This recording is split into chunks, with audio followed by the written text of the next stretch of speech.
os sensores das redes sociais não perceberam esse problema ainda. Essa é a Visão Libertária, sua fonte de informações descentralizadas e distribuídas. Existem algumas situações que são excelentes para explicarmos como funciona a informação descentralizada e distribuída e por que ela realmente é uma grande mudança na mentalidade da sociedade e totalmente inócua aos enormes esforços feitos por políticos, governos e mídia tradicional para controlar essa informação. Infelizmente, como explicaremos mais adiante, não temos nenhum exemplo que possamos usar abertamente no canal para exemplificar isso sem comprometer as diretrizes do YouTube. Então, ao invés de usar um caso real, vamos usar uma hipótese totalmente não relacionada a coisas reais. Imagine, apenas por hipótese, que um filho de um político muito conhecido, candidato a presidente de um grande país hipotético, tenha esquecido, digamos, o celular com um monte de imagens, vídeos e e-mails comprometedores, digamos, na loja de troca de bateria de celular ou coisa do gênero, e essas informações chegaram na mão do advogado do político adversário dele.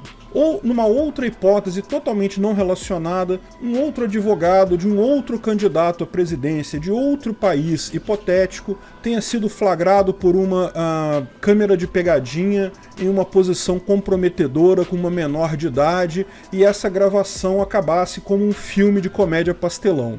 Digamos que coisas desse tipo, totalmente improváveis de acontecer no mundo real, tenham acontecido nesse universo imaginário nosso, que não tem nenhuma relação com o universo real. Em ambos os casos, lógico, no momento que tais informações vieram a público, jornalistas imaginários desse universo hipotético começaram a falar sobre o assunto. Só que isso é um problema para esses políticos fictícios, porque eles estão próximos da eleição, não querem propaganda negativa nesse momento. No mundo antigo da informação centralizada, esses candidatos fariam todo o possível para proibir jornais, grandes redes de televisão, rádio, etc., de divulgar tais conteúdos. E isso era relativamente fácil, porque eram poucas entidades responsáveis por muita informação. Se conseguissem calar, digamos, meia dúzia de grandes empresas da mídia, provavelmente pouquíssima gente sequer ficaria sabendo do caso, e mesmo esses que ouviram de boca a boca ou de pequenos jornais independentes achariam que a coisa é mais boato do que verdade, por não verem nada na mídia tradicional. Como políticos fariam para ter esse controle sobre a mídia? Bem, muitos políticos são ligados à mídia. Alguns são donos de empresas de mídia. Várias mídias dependem de licença estatal para funcionar. Então, raramente querem bater de frente com políticos. Sempre tem também o caminho da corrupção. E, finalmente, pode-se recorrer à justiça estatal, alegando quebra de privacidade ou qualquer outra coisa. Consegue-se dessa forma uma liminar que dure 2 semanas, já é o suficiente para abafar o caso até o dia da eleição. Enfim, existem vários meios dos políticos coagirem a mídia tradicional a pelo menos segurar uma história por algumas semanas. Mas hoje não vivemos mais nesse mundo de informação hierárquica e centralizada. Vivemos no mundo da informação descentralizada e distribuída. A grande divulgadora de informações hoje em dia é a internet. Muitos jornais, revistas e redes de televisão viraram apenas uma versão impressa e opinativa das informações que todo mundo já tem de graça na internet pelas mídias sociais. Lógico, isso virou um grande problema para os políticos. Ao invés de convencer meia dúzia de grandes empresas de mídia, eles teriam que convencer agora centenas de milhares, talvez milhões de canais no YouTube, páginas no Facebook, influenciadores do Twitter, a não falar sobre o assunto. E isso é algo impossível. O que esses políticos sacanas fariam então? Bom, são milhões de páginas, mas todas elas no Facebook. São milhões de influenciadores, mas todos eles no Twitter. Basta a gente controlar o Twitter e mais meia dúzia de grandes empresas de tecnologia que a gente consegue usar o exato mesmo truquezinho que usávamos na mídia tradicional. E lembre-se, essas empresas também são suscetíveis à pressão de políticos. Os políticos podem ameaçar elas de diversas maneiras, hipoteticamente falando, claro. Políticos reais são pessoas de absoluta boa índole, jamais seriam capazes de golpes tão sujos assim. Imagine, por exemplo, apenas por hipótese, que a maior parte dessas empresas de tecnologia, por mero acaso, estejam no mesmo estado hipotético, governado pelo mesmo governador imaginário que é evidentemente ligado a uma dessas facções políticas fictícias. Seria muito fácil o parasita fazer pressão nessas empresas que estão no seu estado para isso. tem milhares de coisas que ele pode fazer para prejudicar essas empresas. Então é muito fácil para eles conseguir a cooperação dessas grandes plataformas de divulgação na internet. Só que aqui entra o problema. Plataforma tecnológica não é a mesma coisa que mídia tradicional, porque ela fornece apenas a base para a informação fluir. Ela não tem controle sobre a origem da informação em si.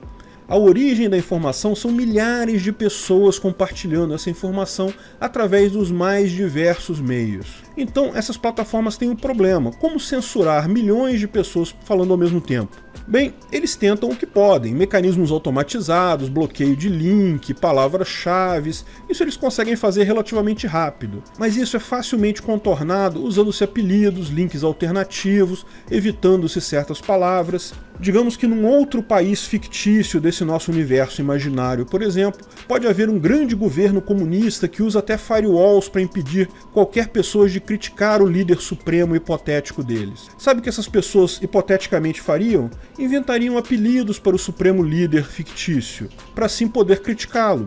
Toda semana inventariam apelidos novos, de forma que os censores estão sempre alguns dias atrás e todo mundo continua criticando o cara do mesmo jeito. Ah, mas eles podem usar um outro truque: vigiar de perto os grandes canais, as grandes páginas do Facebook, os grandes influenciadores do Twitter e aplicar punições rigorosas. Se calar, digamos, as 10 mil maiores páginas do Facebook, eles imaginam, ninguém mais vai saber do assunto ou vai achar que é um mero boato, tal como era quando eles calavam as 6 grandes empresas de mídia no passado.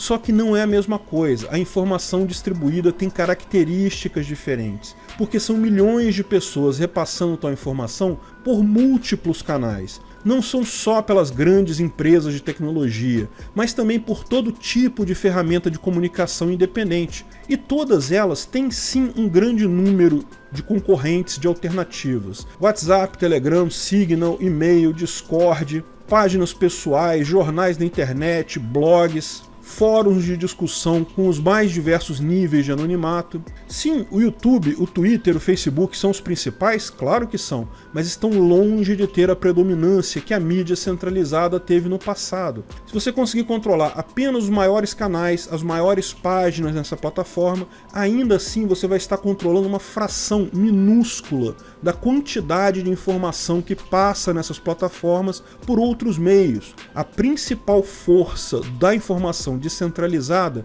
não são canais como o meu, ou canais maiores que os meus, ou mesmo outros canais menores, mas muito influentes ainda. A grande força são os pequenos canais, são as pessoas falando diretamente umas com as outras. O resultado disso é claro: nesse universo paralelo fictício, absolutamente todo mundo na internet já teria visto o advogado hipotético do suposto candidato imaginário arrumando a cueca na frente da menina. Não importa quanta força foi feita para censurar ou ocultar isso. Todas as pessoas já teriam visto todos os vídeos, com teor pornográfico ou não, já teriam lido todas as mensagens, visto todas as fotos do filho hipotético do outro candidato fictício, mesmo que todas as grandes empresas de tecnologia proíbam isso, mesmo que nenhum canal fale sobre isso. Todo mundo já recebeu o link de alguma forma, todo mundo sabe como usar ferramentas de busca. Eu tenho certeza que um eventual ouvinte imaginário meu, caso eu tivesse um canal hipotético nesse universo fictício,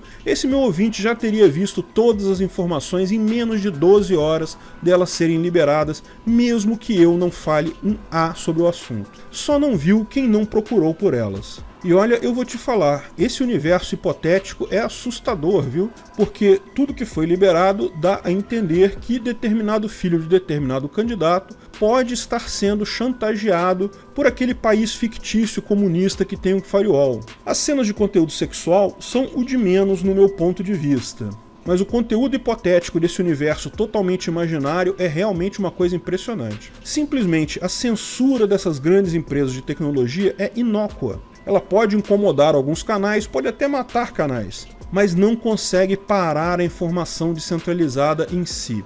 E não é porque elas não estão fazendo força o suficiente, ou porque elas não estão sendo duras o suficiente, ou porque não estão investindo dinheiro o suficiente. É porque o meio é diferente. não tem como controlar a informação da mesma forma. A internet é essencialmente diferente da mídia centralizada. E a informação tem uma característica de aumento de entropia que é definitivo.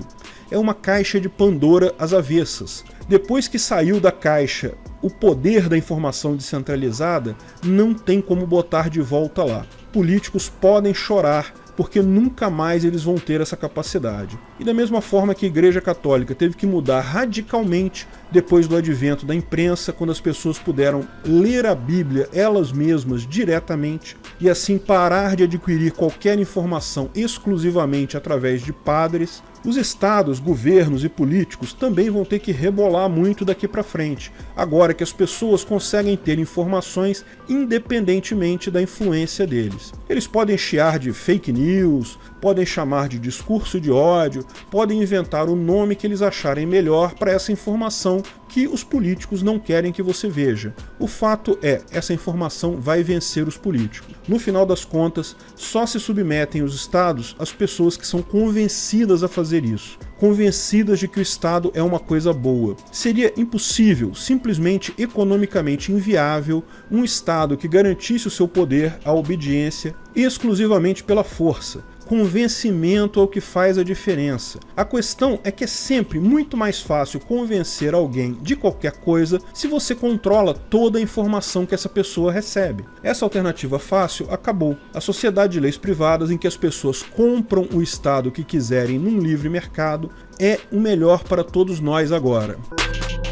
Obrigado pela audiência. Esse vídeo foi um oferecimento de armataweb.com. Cloud e serviços de data center, 100% de compromisso com a satisfação e privacidade dos clientes. Aceitamos Bitcoin, veja o link na descrição do vídeo. Se você gostou desse vídeo, clique no like e compartilhe ele em suas redes sociais. Se inscreva no canal para nos ajudar, clicando no botão vermelho abaixo. Se quiser ser avisado de novos vídeos, clique no sininho ao lado. Saiba mais sobre o nosso projeto no site visãolibertaria.com. Lá você pode sugerir novos artigos, escrever artigos, patrocinar e muito mais. Confira visãolibertaria.com. Até a próxima!